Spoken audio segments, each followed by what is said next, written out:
Good evening and welcome to another episode of the Sports Blitz. It's episode number 55. I can't believe it, man. I'm Doug. We have Robbie here. Robbie, how are you doing tonight? I am doing fantastic. We have had quite the little run of shows with some amazing guests the last couple episodes, and they have just been awesome. But now it's just back to the OG Sports Blitz. Me and Doug just holding it down for you over however long this goes. And I'm ready, Doug. By the way, if you're under that rock or that cave, welcome. And maybe not quite time to go. Maybe not quite time. Yeah, OG, exactly. Doug throwing the letters into the chat. But yeah, it's great to be here and just fired up for episode 55. Absolutely. Definitely. Last week, Robbie, was phenomenal. Yes. It was fabulous. Shout out to Matt Noon, That's baseball right. coach. Matt, awesome, thank you so much for coming on. It was awesome. It was great. The stories were great. I'm actually love the Red Sox story. You love the Red Sox stories. I could listen to him. You could do an entire episode just on his Red Sox stories alone. I want him back on just so he can talk about stories. That's all I want. That's all I want. Yeah, I love those Red Sox stories just because he was around. He's been around for 19 years on the Red Sox. Doing some batting stuff, right? He does he's 16 batting coach. 16 years. Yeah. So he's been around for a long time, and he's got tons and tons of stories, which is awesome. And listen to him all night. Just tell us stories about the big Poppy and all those great Red Sox wins, especially the ones in New York, which he was there. Which is awesome. But anyway, definitely a shout out to Matt Noon. Thanks for coming on last week. We've had a run of great guests. If you don't know our show and this is the first time you're coming out of your rock, welcome. How you doing? You might want to go back in until maybe next summer. But if you don't know our show, this is how we do it. This is how we roll. We just roll with some sports, talk about different subjects. If you hear something. Yes. You hear something like I'm about to tell you. This is how we do it. Yes, this is exactly how we do it. Robbie and I have the chat going, and what we do is we say certain things in the chat, and if you hear something and you're like, what the heck was that? It was probably in the chat.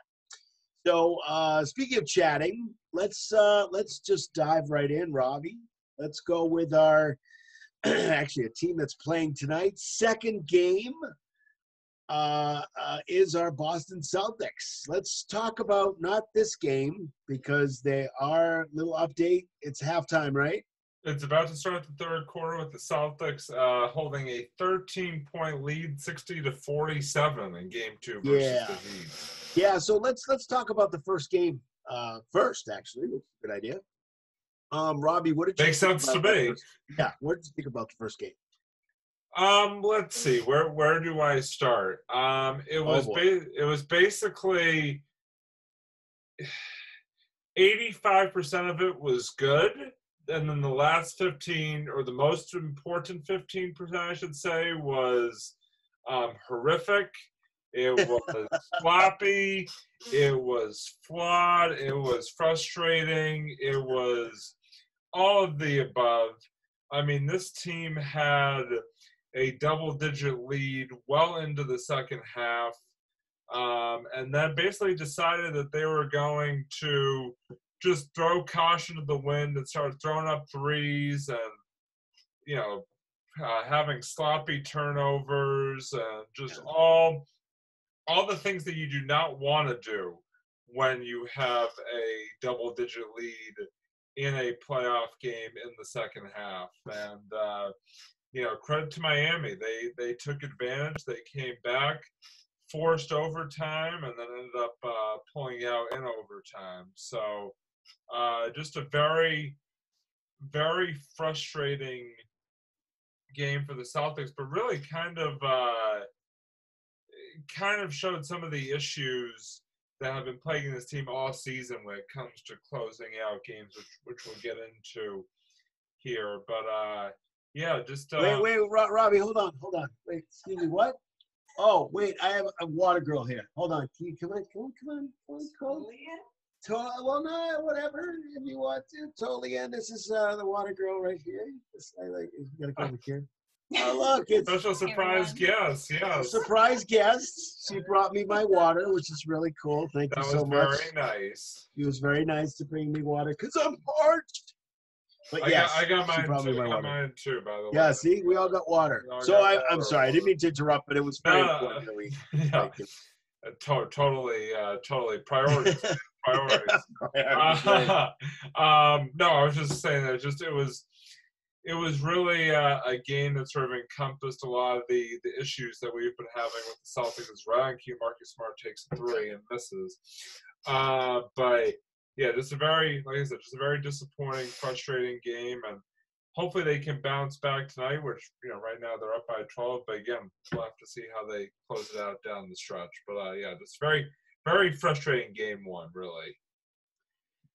Yeah, I thought it was too, especially the last 2 minutes, and then the last 2 minutes of the, obviously we had to go into overtime. So it was one of those things where I just, I guess I understand the game of today, and we were talking about that earlier. I understand what today's game is all about. It's all about shooting threes. It's all about, shooting outside shots. But the fact is that if you're tied and you got the ball and you have 18 seconds left or 16 seconds left on the clock, are you going to shoot that three? Or do you want to do like they did in not the old days, but they've been doing for the longest time, which is to give it to Kemba Walker and let him drive in and get a foul. Yeah. Now, is it or possible? Or at worst, one of those little step back, jumpers.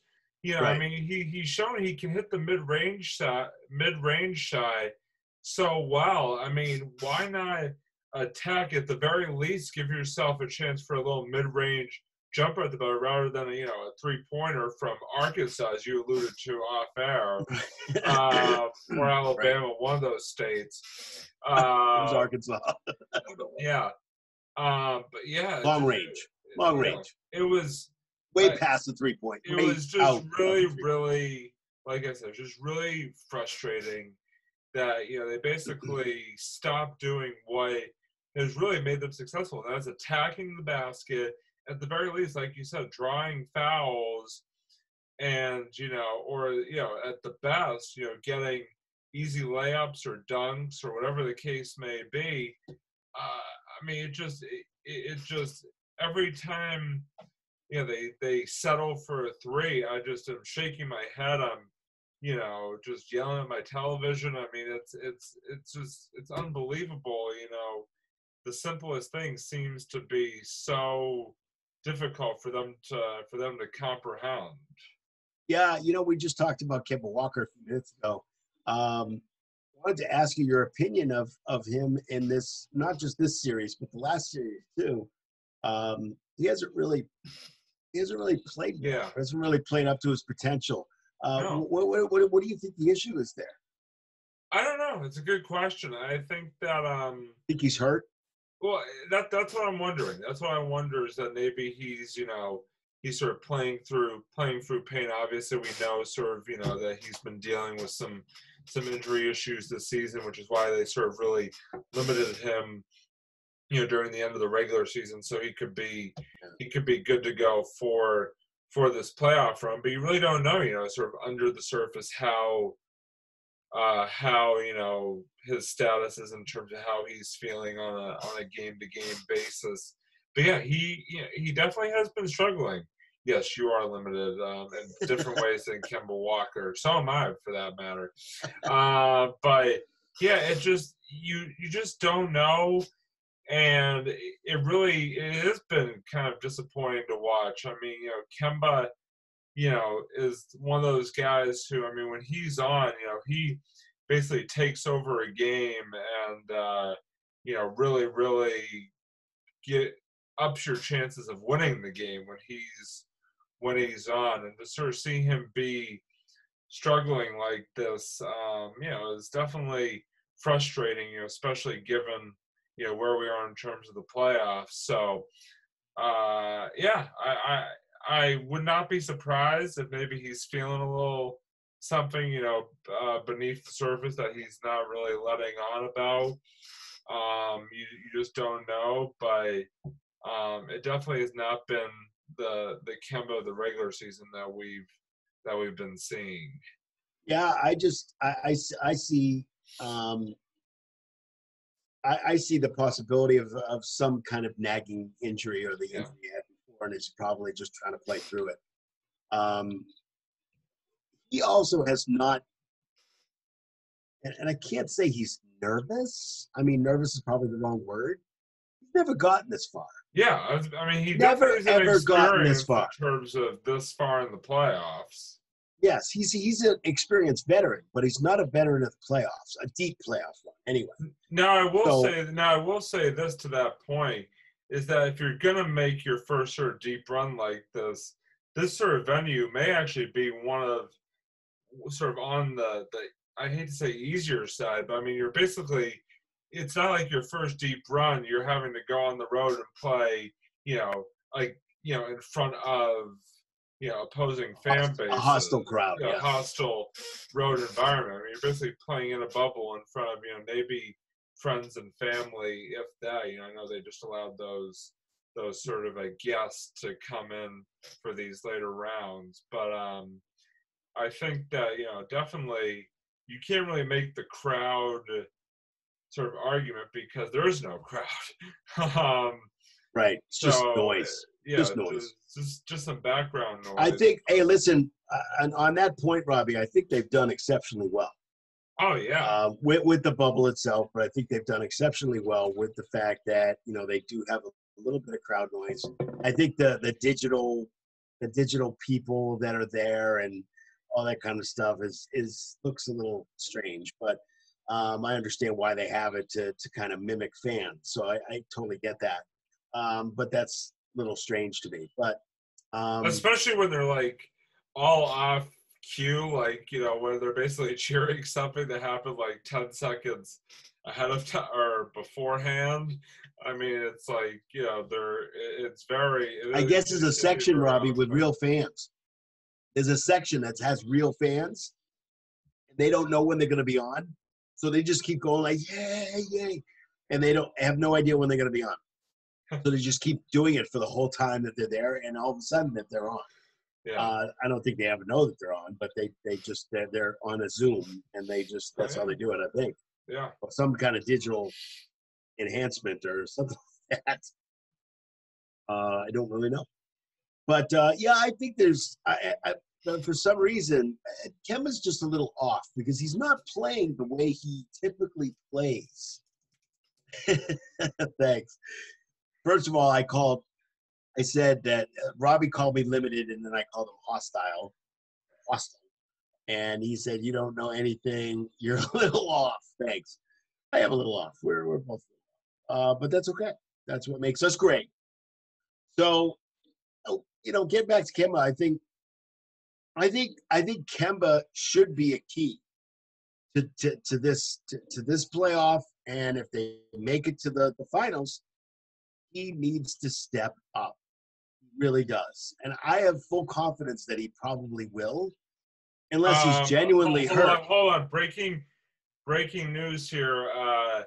Kemba just got knocked to the floor on a rebound, and he's now currently holding his head lying on the floor. So okay, so let me retract that as we go to real time. Let me move back. Okay, so I rewound that all the way back. So what I think is I think that Jason Tatum and Jalen are the keys to us winning this particular series and maybe even this game. So I don't think Kemba's going to be much of a factor. He may be, he may not be. I don't know. So we just have to find out whether his head has detached from his body and is rolling down the court, or is it the fact that he just got kind of hit and he probably he walked off under his own power, and I think he went good sign. Went right back into the locker room. So we'll see. Okay, but he kind of got like sort of knocked to the floor, and we'll hope he's okay. It's unbelievable. It's great the fact that Ray you're talking about him, all of a sudden he just gets hurt. It's just the way 2020 has been.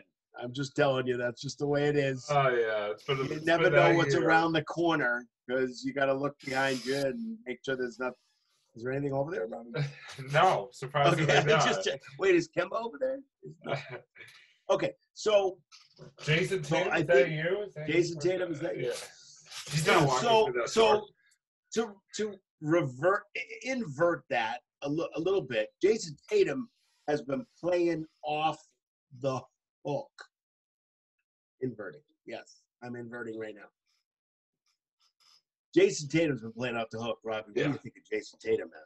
Yeah, he's been very impressive. I think maybe in like he has had moments. I'm not gonna say that he's been perfect. I think he has had some moments where he's again kind of to this point of sort of settling for threes or being kind of sloppy. I think he's definitely been guilty of that. But no, I think he has really been impressive on both ends of the floor. I really have enjoyed watching him play during this bubble time and during this postseason. So no, I think he's doing a good job. Yes. Robbie, let's a perfect example. The dunk that never happened. Oh, by the way, Kemba is back in the game. So okay, so can I say what I said before? You can say whatever you want. It's a free country. I'm just saying. No, I know. We're talking about Jason Tatum now. We can get back to him in a little bit. But Robbie, let's talk about the dunk that never happened. Oh yeah. Yeah, the one that was could have won the game the other night. I know, but still, I love the fact that he decided to do that versus take an outside shot. Yeah, I know. He's like, I'm going to go in, and I don't care what I need to do to do it. You're right. It worked out perfectly. The problem was that there was just a Heat player there to block it. Yes, probably I would think probably the best block that I've seen. I would think this century. That was a really good block. I'm 120 years old. So I thought you were 130, but when I was 20, it was the beginning of the century, so it was different. No. So I just thought his decision making is so much better than it was. I mean, it's not rookie like anymore. It's this is what I'm going to do, and I'm going to do it because I think it's the right thing to do. Yeah. So I think that it's I think his decision making is incredible, and Jaylen Brown needs to step up in this series. Yeah, Jaylen Brown needs to step up. I'm sorry, absolutely. But he's a great player, and he needs to take over in certain situations and not lay it all on Tatum and not lay it all on Kemba. He definitely needs to play a little bit more up to his potential. I think the last series. He played off the hook. I think you had a lot of very strong performances in the last series. I mean, you look at guys, yeah, exactly.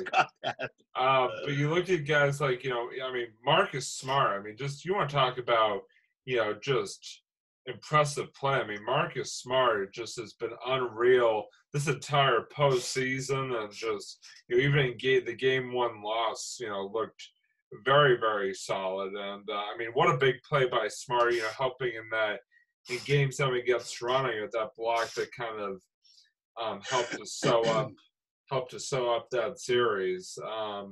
Definitely Marcus Smart is definitely if there's one defensive key, it's Marcus Smart. Yeah, it's Marcus Smart. Oh yeah, Marcus Smart is definitely the key, and I think he's going to be the key to this series too. Absolutely. I mean, he's already shown it. Like even in game one, he looked impressive. In the losing effort. Now, Marcus Smart, and that's why people were saying, and I kind of want to get your take on this because I was listening to good old sports talk radio the other day, which is always dangerous, I know, but they were talking about if Hayward comes back at some point this series, do you reinsert him into the starting five, or do you sort of keep it as is and bring Hayward off the bench? And my personal opinion, before I get to yours, is that I say you absolutely leave Smart in the starting five and bring Hayward off the bench at least to start up with. But I want to get your take on it. My take is that you keep Marcus Smart in the starting lineup. Absolutely. Yeah. Absolutely. He's the one he's one of the guys that got you here. Yeah. So if you change that dynamic, that's not going to be a good thing if we change the dynamic. And put it this way, is Hayward really going to be ready to be a starter? I don't think so. I think they got to get him in slowly. Yeah. And to get him in slowly would be to get him in off the bench. Is he going to be the decision maker? Is he going to be the be-all, end-all? I hate to say it, Robbie, but he's not. He's not. And you know what? He hasn't been since he's been here. They got here without him. They don't need him in the starting lineup to win these games and win these series. They really don't. He's a good player. Oh, yeah. He's a good player. But he can help, but he's not the end-all, be-all. He can help, but he's not a Marcus Smart. He's not a Tatum. He's not a Brown. He's not a Kemba. Okay? He's just not. On a number of different levels. Well, yeah. I mean, but I think what I'm saying is that it's not something that is so imperative that if for some reason he can't play, it's going to be detrimental to the team, because it's not. Oh, no, definitely won't. No. That's why I think that he shouldn't start. He should be off the bench. I'm going to tell you a thing right. Yeah, I'm going to tell you one thing right now. Hayward is a bench player. Sorry, but that's what he is. He's not a starter anymore. He was a good starter. He's not a starter anymore. He's a great player off the bench. That was not one thing. That was many things, but that's okay. He's just not a starter anymore. He's a good player off the bench. That would be great to have his shooting off the bench. That'd be phenomenal. But when it comes to starting, he doesn't deserve to start over Marcus Smart at all. Sorry, he just doesn't. No, you're right. I'm in complete agreement. Agreement. I mean, so should be Smart over Hayward 10 times out of 10. Oh yeah, absolutely. And I think tonight's game is definitely a must win for the Celtics. And by the way, currently up 10 with 6 minutes left in the third. You cannot go 2-0 in the bubble. It's like going 3-0 on a regular surface. And that's not from me. That's from Brian Scalabrine. Not from me at all. You just can't go up. You can't get down. You can't go down 2-0. No, especially against a team that you should beat. You definitely should be able to beat this Miami team. Yes. I mean, you should have beat them the other night. If you collapse 2 games in a row with double-digit leads and can't play out either single game, you don't deserve to be in the Eastern Conference Finals. I'm sorry, but you don't. No, absolutely not. You don't deserve to be there. You deserve everything that you get. By the way, they're now up 6 as Jay Crowder just got a 4-point play. But yeah, you gotta find a way to pull tonight's game out. Period. End of story. Yeah. So let me. Jay Crowder's not that great of a player. He's okay with us, but. Anyway, he shoots free. Tice is down too. Great. He's all right. So what? The next question I have for you, Robbie, is the last game. I wanted to ask you. Do you put some of the blame on Brad Stevens? I know that's a hard thing to say because Brad doesn't play, but he does have the plays. He does talk to the guys about I what think, this is, no, what this I is, and think what that is. I think that I definitely don't think he's absolved of all blame for that loss or some of these tougher losses in the bubble. I think that, some of the play calling has been suspect, if that's the right word to use. I think, listen, I love Brad Stevens. I think he's a great coach. He is a big reason positively why we are here. However, he definitely does not. Does not get absolved of blame when it comes to losing some of these games. Yes, I am the suspect, always. I think that, obviously you're right. He cannot go out and play, and I think that, he definitely prepares these guys well. I think overall, he puts them or at least does his best to put them in the best position to win. But I also think, sometimes he does. Sometimes his play calling and whatnot definitely leaves something to be desired. But no, I definitely think he shoulders some of the play. I don't think it's the majority by any means, but he definitely is not absolved of blame whatsoever. Yeah, because some people in the sports world and even on sports radio, there are some people that are calling for his head. And I'm like, dude, well, why? And then Brian Scalabrine says this morning, he says on one of the sports stations, he says there'll be 29 teams looking to get Brad Stevens because Brad's a great coach. You have to you have to figure out kind of how he's doing something. And then Jermaine Wiggins says, well, I'd rather have Doc Rivers. Jermaine Wiggins needs to stick to football. Stick to football, Jermaine Wiggins. What does Jermaine Wiggins know about the NBA and know about NBA coaching? Who are we going to trust, Brian Scalabrine or Jermaine Wiggins? Let me think about that for about 2 seconds. Yeah, that's like saying, that's like talking about football and saying, who do we trust? Bill Belichick or Claude Julien. That's like, it doesn't make any sense. By the way, Miami's cut the lead to 1 and they have the ball. So starting to get a little nervous here. As Miami now takes the lead. Great. So the fact is that it was a 12-point game 2 minutes ago. And it's now a 2-point Miami lead. This is fantastic. I know. That's great. So what it comes down to is I think what Wiggins was talking about, and I think he kind of reiterated what he was talking about. What he was talking about was the fact that Doc Rivers, played the game of basketball, and that he is, one of those guys who's one of those veterans who decides to go and coach, and he was a great coach, which is great. But the fact is that, I think that this is the kind of team that Brad Stevens needs to have. And let's talk about Doc Rivers, Robbie.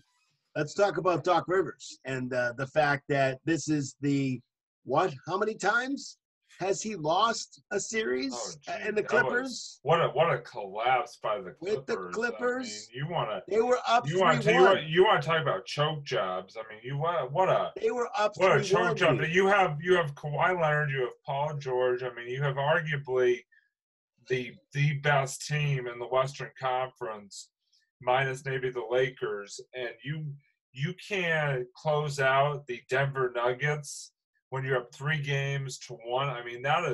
That was just brutal. And you're telling me we want this guy over Brad Stevens, who's gotten us to the conference finals, by the way, what, 3 times? 3 times, right. How many conference finals have the Clippers been to in that time period? That would be 0. Big old double zippos. Yeah. Exactly. I think Jermaine likes to I He think likes he to likes stir to the say pot. stuff. He likes to stir the I pot. know he likes to say stuff just to say stuff. So I know he does that. I'd love to have him on our show, man. If we could ever get him. That'd be If awesome. you could get Jermaine Wiggins on this show, that What? would be the get of our careers. What you gonna give me if I give Jermaine Wiggins? No, never. I don't know. I'll try to get Jermaine on the show. So anyway, so I think I don't know what's going to happen tonight. So far, they're doing exactly what they did in the last game. So do you feel like whenever this team, part of it is like whenever this team like gets a little bit of pressure put on in these situations, they tend to sort of go into panic mode for some reason.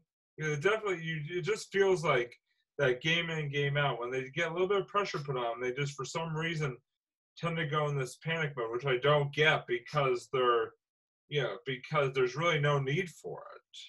or is it the complete opposite of that, which is once they get a 14, 15-point lead, they relax. They're like, we got a 15-point lead. We're good. It might be a combo of both. I think it might be a combo of just looking at some of the sloppiness, could be interpreted as that, but also could be a little bit interpreted as, sort of panicking. Maybe I think it may be a mixture of both. Yeah, but if they're getting sloppy, Robbie, what does Brad Stevens need to do? Brad Stevens need to do? What does he need to do? We know what he needs to do. We've been in enough basketball games and teams and all kinds of stuff like that to know. And you don't have to be a professional player to know if you're getting sloppy, you call a freaking timeout. Yeah. Call a timeout. Settle them down. I agree. Absolutely agree. By the way, Celtics are back up one with about 2 minutes left. Oh, it's going to go like this for a quarter and a half. And Kelly Olynyk just tried a three, but he missed, which go figure. Sorry, George. Sorry, George. Sorry, George. Sorry, George. Who is now your favorite player. Now apparently is on the Kelly Olynyk hype trade. Yeah, he's on the hype trade. Oh, he wasn't when we were at Rivers, man. He was totally against him when he was on our team. Definitely not. I don't like that long-haired guy. I don't think he knew his name. It was great. It was awesome. So let's turn our. I think we've. Is there anything else you'd like to say? I mean, we'll obviously talk about this game. The game. As we're watching it. But we'll obviously talk about the series in more depth and that kind of thing. No, I think we've exhausted. Yeah, we definitely. So the next I'd like to talk about is. I have them on. I have my my whole Boston sports team, so I think they're right around here. Nice. Is that the Boston Strong shirt? No, it's. Hold on, let me stand up for a second. It's the Boston team. Oh, Boston teams. It's got all the championship banners. There's so many of them. That's right. We're so spoiled. We really are. Yeah, we are. We're totally spoiled. But anyway, let's get on to our New England Patriots, who played this past Sunday, and against the team from Miami. Against the team from Miami, yes, as a matter of fact. So, Robbie, what are your first impressions about our new quarterback, our new team, our old team? What do you think? I was impressed. I mean, it was not the cleanest game, and I think part of that has to do with sort of the fact that they had no preseason games. The difference of preseason this year in terms of training and the lack of preseason games. It was very refreshing to actually have a quarterback that can run the football. I thought that was pretty impressive. It definitely was weird on the first drive. All of a sudden, you've got Cam Newton running for consistent 10 to 12-yard pickups. I'm going like, wait, is this what this feels like to have a mobile quarterback? So that was very impressive. By the way, he had 2 of our 3 touchdowns. No, I thought on the ground he looked impressive. I have a lot of questions when it comes to his passing ability, sort of looking at the way he throws the ball. It's definitely not as crisp and as fluid looking as say a Tom Brady, but I thought the guy they used I don't know who Tom Brady is. Who's Tom Brady? But yeah, some guy that that we used to know. So I think that like I said, I think overall it was an impressive first game. Obviously, you've got to look at the opponent. I thought the defense played really well. I mean, Stephon Gilmore looked, like Stephon Gilmore. The fact that That's because he is Stephon Gilmore. I know. I said that. I realized. Wait a minute. But no. I thought he looked. He looked very. Wait, are you sure Stephon Gilmore didn't look like Maybe it was Jason J.C. McCourty. Jackson? Jason Are you sure it wasn't McCourty. Jason Jackson? The Jason or Devin, I don't know. Because Jason actually has a brother. Yes. And they actually look alike. So maybe Stephon Gilmore actually has a lookalike. Anyway, Jason McCourty, Stephon Gilmore looked really impressive with holy cow, Kelly Olynyk just bagged to the 3. So yeah, Gilmore had a pick, looked very impressive, and just I was very glad to see the defense, playing up to the level that we're used to seeing. I thought they looked very sharp. Again, if it was against Miami, Jason typically just got called for a bogus offensive foul. So I was, like I said, I was very, I was impressed. I was cautiously impressed, is what I'll call it. I think that there's still a lot of football left to be played, and we have a big test coming up. Obviously, by the way, now the third quarter just ended, and now the Celtics are down by 7. So go figure. So big fourth quarter coming up right here for the Green. Maybe they can sort of reverse now that they're down in the fourth quarter. Maybe they'll reverse the curse. Come back. Yeah. But yeah, they have a big test coming up Sunday night. A big what? What? You distracted me. I distracted you. I'm not saying a word. You with your head shakes and all that fun stuff. I know. I should rebuke you like I just did. No. I think the Seattle game, I think, is going to be a lot more telling coming up on Sunday night because, I mean, obviously they have to go on the road, play always a very tough Seattle team, and I think we're going to know a lot more about, where this team is at come Sunday night than we do after this week 1 performance. Oh, am I unmuted? I'm sorry, I didn't know. Yes, you're unmuted. That's so nice, Robbie. Thank you. Anyway, sorry, no, I'm just kidding. Not cool, man. Not cool. You're good. Not cool. So that was a whole lot of stuff, and like you did this whole in like 3 seconds, which totally makes sense. Cam Newton running the football, good test this coming weekend. All this stuff. Stephon Gilmore. Yes. Sense. Just in case you were wondering, Doug, he is Stephon Gilmore. We can confirm he is Stephon Gilmore. Wanted to ask you whether you think that Cam Newton running is going to be sustainable. Because this is why that's the question. So many times. That's the question. I think this is my personal opinion, right? Yeah. This coming weekend. I'm glad that's somebody else's personal opinion. It is. Come on over. Oh, sorry.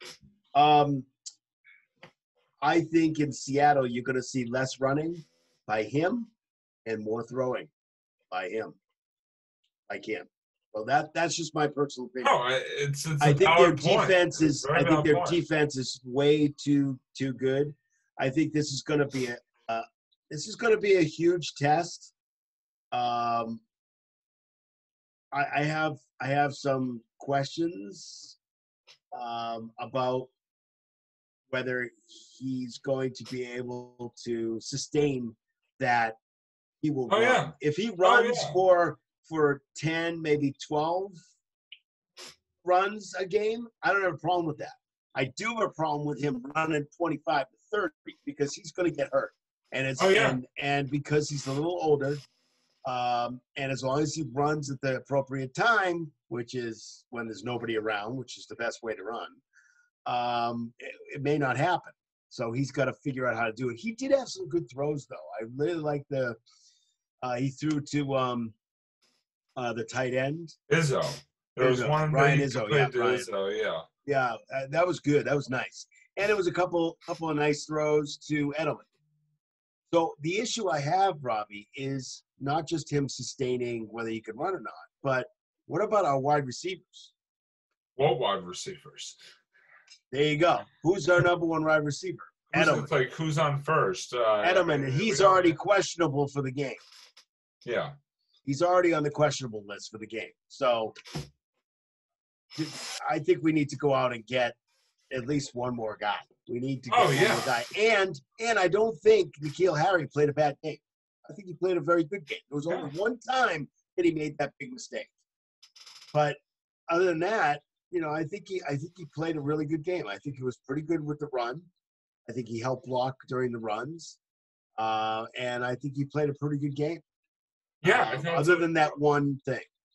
Yeah, that one mistake where he caught the ball up in the end zone. Other than that, I think you're right. I think he did play really well. I thought receivers, again, it's the same sort of story as it was last year. Our receivers have been sort of the big question mark. And that's the thing. If Cam is forced to throw the ball more, which I think you're absolutely right. I think he is going to be. Forced to throw the ball more coming up on Sunday night. But I think that, big question marks. I think that I don't know if he can. What am I? It says sorry. I've lost my train of thought here for a second. Oh yeah, now I'm back. Choo choo. Yeah. I think that if he, like I said, my concern is not just the receiving core. My concern is Cam throwing the football, because my concern is watching some of his throws. Even though he completed them, it's not crisp. It's not crisp. It gets some better defenses. I worry that he's going to run into trouble with some of these throws that he is making. I think part of it is the fact that he needs to have quality receivers to throw to. That being said, I think Sunday's just going to be very telling. I think Sunday night's going to be very telling. I think we're going to get a much better read of him and of this Patriots team, especially offensively, than we did on Sunday against the Dolphins. So I think Bobby, I think the throw that he did to Ryan Izzo was a bullet. There were a couple of ones that were batted down, and I think that he's got to be careful of that because of his way he throws is a little bit different. He doesn't throw. It's almost like he throws down here versus throwing up here. So I watched him a couple of times, and it turns out that he's kind of he doesn't throw like over the defense. I think he's got to kind of learn to do that, especially with taller guys who are trying to defend it. Yeah. I think he's got to learn to kind of learn. So, Robbie, what did you think of the Patriots' defense? I was impressed by them. I think that as I'm not impressed by the Celtics, who, by the way, are currently down by 8 with 10 minutes to go. I was impressed. Gilmore, like we said, was very impressive. Especially getting that steal, that interception. I mean, interception is technically a steal, right? You are so distracted, dude. I really You're am. It's, so distracted. I know. I really am. So go figure. No, I think Yo that versus I think, basketball versus football. whatever. Roll with it. I don't care. So I think Gilmore, he had a pick. And yeah, I like I said before, I think the defense just played really well. Maybe albeit for maybe one drive or two. I was impressed. Far more impressed than I was with the offense, to be honest with you. But I thought they did for week one. Again, given no preseason games and all that, I thought they did a good job. Yeah, I thought they did really well. I thought they certainly kept us in the game. Obviously, you're playing a Dolphins team. Fitzpatrick is horrendous. Oh yeah. I'm surprised. I'm How really is he surprised still we in didn't. this league? I don't know, Fitzpatrick Robbie. still I was in really this league? surprised. I was really surprised they didn't put Tua in. Yeah. Really surprised they didn't just throw Tua in to see what he could do, because Fitzpatrick was just horrendous, really, really bad. And I have no idea why he's still in the league, and who knows? I just know that he was horrendous. He has been a Patriots killer, though. He has played fairly well within the last couple of years. He always seems to play well against us. In Miami, they played well. But even week 17 last year when he came in here and beat us and cost us the bye week. Yeah, exactly. So that's probably why they keep playing him. But I thought the defense was very impressive. I thought the backfield, not as running back. That's not. I thought that the safeties, defensive backfield is what I meant to say. Welcome to the Robbie and Doug have trouble episode. Speaking and figuring out what sports are.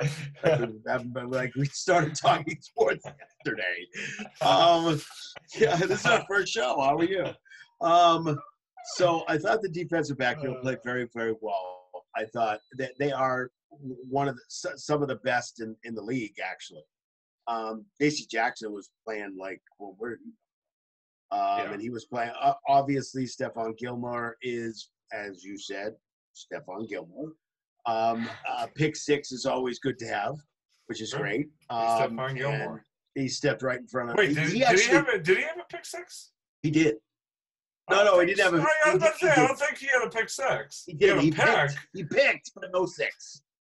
It was a pick, but no six. But that pick was really nice because he went and grabbed that ball, because that ball was going way to the other side. No pick. Pick without the six. Got it. That's the way it goes. So I thought the defense played very, very well. Robbie, talk to me about the kicker. What are we going to do about the kicker? Yes. At least they took him off. At least he made All right, so listen. This is what they did. Okay? Nick Folk, whatever his name is. You're right, Folk. Effing crappy. I don't know what his name is. Folk. It's Nick Folk. Nick Folk. Yeah, you got it right. That's him. Yeah, of course. Right. Anyway, Nick is not a good kicker. Okay? So what they did was, after the game, they sent him down to the practice squad. And then they just signed him to the 53-man roster. Well, who else do they have? There are free agent kickers out there that were better than the free agent kickers last year. I don't understand. This guy is the best one out of the lot? I don't believe that for a minute. Especially given. I see Adam Vinatieri's out there. He hasn't retired yet. Get him back in. How about that? I mean, that field goal was just brutal. That field goal was absolutely brutal. I mean, it just basically, it took off and just went like. Yeah, but he also tried to hit a 45-yarder, which should be very easy for anybody who kicks these days. A 45-yarder is like nothing these days. Well, that's, I mean. And that one was like. He's not everybody, apparently. No, he's not. So I don't know what we're going to do with that. But in games that are close, we're going to need somebody who can kick a 45-yard field goal, 50-yard field goal. and we don't have that. No. So tell me what your prediction is. Tell me what your prediction is for this weekend. Seattle. Ooh. We're going to Seattle. Yeah. And by the way, there are fires out there, so the air quality is not going to be that It's supposed to be better on Sundays. What I just Oh, is it? But yeah, you're right. It definitely could be a factor to some level, regardless. Yeah. So what's your prediction? Because I know we have this little side thing that we're doing, and I know you already put in your pick. So we're I mean, obviously there's sort of my heart pick, and then there's my head pick. My heart says Patriots go in there and pull off an upset. My head says not so fast, my friend. To quote the great Lee Corso of College Game Day. I think that I know it just blew first ever Lee Corso reference on the Sports Blitz, probably the last. Hopefully.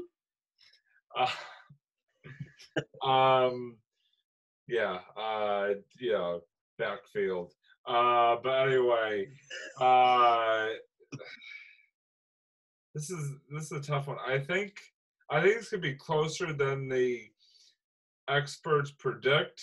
However, I hate to say this, but I think I would be less surprised if the Seahawks won than I would be if the Patriots won. So I don't want to come out and say it, but I think that it's gonna be a very, very tough game for the Patriots to win, for sure. And so nothing it can't be done. But you're a Patriots fan, so you're not gonna. Tough.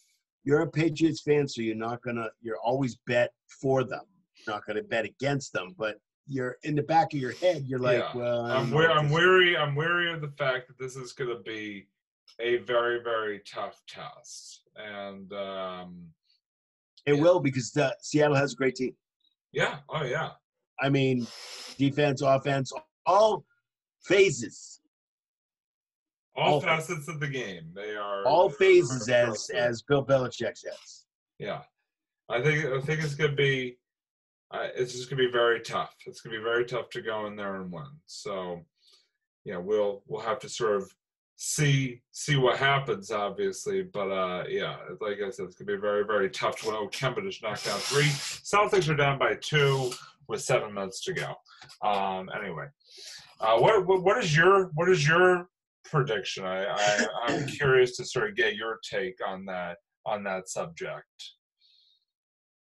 If we had a kicker, I would say we may win by 3, but that's not going to happen. So I guess I'm kind of in your realm too. I think it's going to be a very, very tough game. I think this is going to be. I think it's going to be a tough game, but I think it's going to be a good test. So if we somehow lose by a lot, there's always going to be something to work on. And we have to see how we're going to start attacking some of the good teams, like Seattle, like the Chiefs. How are we going to get by the Chiefs? How's anybody going to get by the Chiefs? So the fact is, how are the Chiefs going to get by the Chiefs? I mean, yeah. I think Stephon Gilmore and his brother Stephon Gilmore can get by the Chiefs. So what it comes down to is that my just like you, my Patriots heart says I would love them to win, and I would put I would put them down for a a 3. They win by 3. My mind, my logic says there is no way they're going to win this, but they're going to learn a lot from it, and I think that's the most important part of the whole thing, is that I think they're going to learn a lot. They're going to figure out. They're going to be like, oh, yeah, we should have done that, or we should have done this. I think they're going to figure out kind of how to beat some of these better teams. Because you play let me ask you this. Let me ask you this question. And again, I know we love playing hypotheticals around here as much as the next people, but same Patriots team, the same roster that the Patriots have right now today for this 2020 season. Going against Seattle, same rosters for both teams, except Tom Brady is still a Patriots quarterback. Does that make you how does that make you feel differently in terms of their chances for that game? In this hypothetical. In the hypothetical, it makes me feel a little bit better, but not a lot. Yeah, I agree. Not a lot better. I agree because we still don't have receivers. We still don't have. I mean, the That's receiver. correct. We're on the same position. I think that we're in a little bit, just a little bit of a better position because of the fact that we do have a running quarterback, just like Seattle has a running quarterback. That's a good point. Yeah. So I feel maybe a little tiny bit better about the fact that we may be able to get out of some jams because of the fact that he can run and the way that we're running the ball, even handing it off, is throwing off defenses. Yeah. I think it's going to throw off other defenses. You definitely have to look at who's got the ball. You definitely have to be more wary if you're a defensive cam than with Brady because you could literally be running 3 different options on.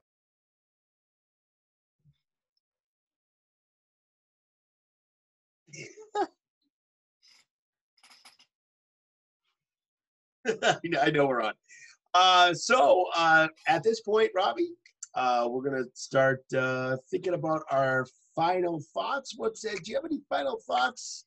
I know you have something to say before your final thoughts. Yeah, what's your final thoughts here? My first final thought is that I hate technology. Just for the folks at home who may be listening all the way through, in which case, thank you, and may be wondering why this episode seems maybe a little bit choppier than the other ones because we've had multiple technical difficulties. No technical difficulties. With Zoom. Aliens. Aliens. Aliens have been restarting my computer on 2 different occasions now, and it's driving me crazy. It's all good, man. It's all good. We have fans. The fans are going to watch no matter what happens. It's not a big deal. I just wanted to throw that out there for the folks at home. Just maybe wondering. Now they're not going to watch because you gave them a thingy. As Jason we gave him a what? You gave him a pre-thing here. You gave him don't watch because we have technical difficulties. I'm not saying don't watch. I'm not saying don't watch. If you're at home, please watch and please listen. I'm just giving number one radio thing. Just move on, man. Move on. I'm moving on. Moving on up, baby. Well, you know to what? The big time. That's probably why I was never on the radio. Celtics lots of pop, man. Let's to go. The sky. All right. So my final thought is this: is that obviously we've been talking, a lot about this episode about professional football, and the fact that it did return this week, which we're all very happy about. However, there's another level of football that has also been coming back over the last week or two, and that is college football. And for those of you who know me who have followed this show, you might know that I root for a certain team here in Massachusetts. The Boston College Eagles. Yes, I know, shocking. Can't believe it. I know, right? It's craziness. But they actually open up their 2020 season this weekend with a trip to Duke in Durham, North Carolina. So just want to send them a good luck. Again, with the start of a new season, actually the start of a new era, as they finally begin under first-year head coach Jeff Hafley. I'm very excited to see him actually be able to coach a game. Coming over from Ohio State, was very excited about Buckeyes. And now finally get to see. By the way, Big Ten football is coming back. Go Eagle! Yes. Doug has been to a BC football game with me, as he could have told you. You've been to a few, I thought. With me, I think you've just been to one football game. One basketball too. Yeah. But yeah. BC. Yeah, so BC Duke this weekend. Just wanted to wish the Eagles good luck and wish Coach Jeff Hafley good luck in his first official game from the Ohio Boston State College head football coach. So that's it for my final thoughts tonight, Doug.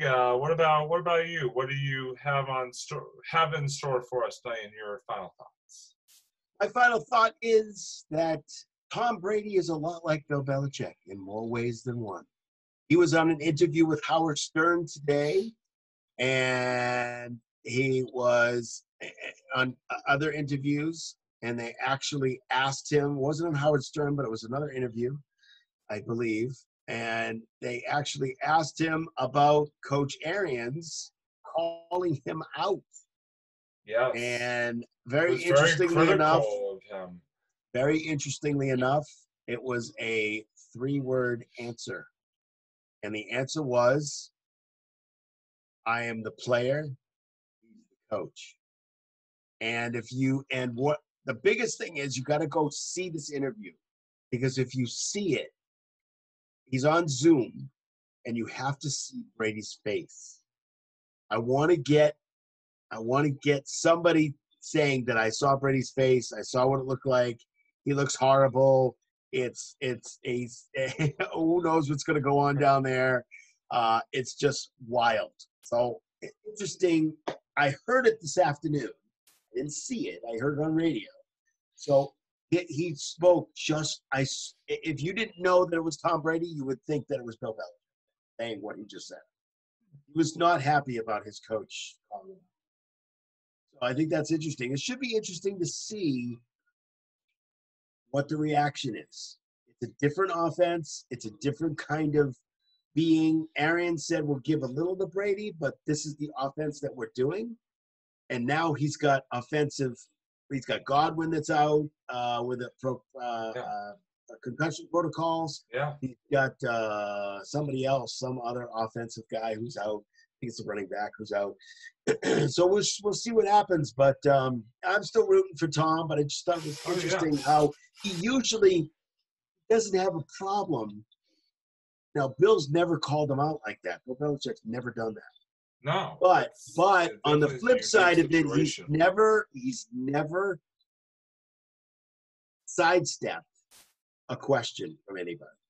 This is the first time I've ever heard Brady not happy at all.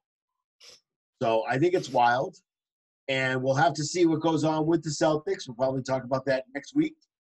Yeah, they're down by 5 with less than 2 minutes to go, so hopefully they can, as Marcus Smart misses a 3. All right, out of bounds for the Celtics. Oh boy, this is gut-wrenching stuff right now. Gut-wrenching in the gut, over here in the gut. Yeah, in the gut. In the gut. So that's all I got for this week, man. That's all we got, yeah, for episode 55 in the books.